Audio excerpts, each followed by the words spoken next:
在四川有一种特色的蔬菜，它的名字呢叫做狗儿豆哈，也叫猫猫豆或者说是龙爪豆。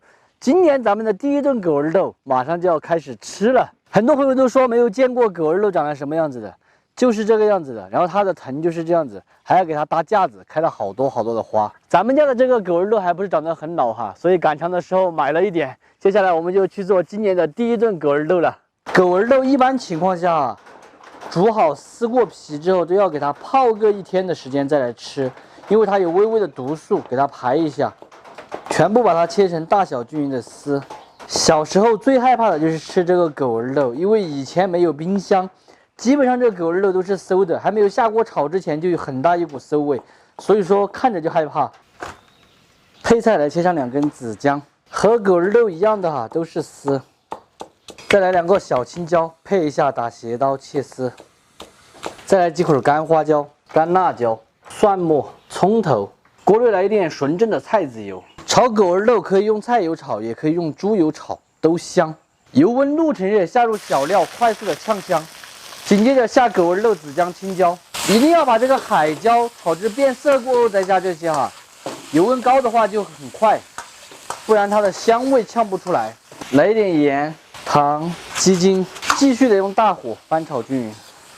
因为这个狗儿豆啊，它有一定的水分，我们要把它的水分给它炒掉了，吃起来才香。炒掉水汽过后，基本上就可以关火出锅了。家庭小灶基本上是要4到5分钟，看起来就超级的巴适哦。咱们今天的炝炒狗儿豆就做好了啊，榛子炒出来，胡辣中带着一点点香味。今天的第一道狗儿豆看起来就食欲满满的，喜欢吃的朋友可以收藏着哈。再过段时间狗儿豆大量上市了之后，可以买一点去告一哈。当然不喜欢吃的就只有免费看完撒够了。给你尝尝。他第一次吃哦。有点微微的那种辣粉的，香得很。对，有赞。好吃吗？这是你人生中第一次尝到这种菜，好吃吗？好吃啊！这有这个你可以烧着，小心点。不要站出来。还要啊？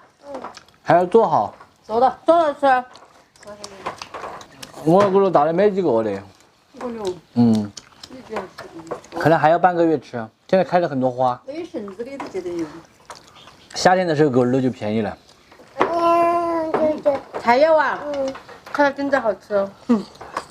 好香。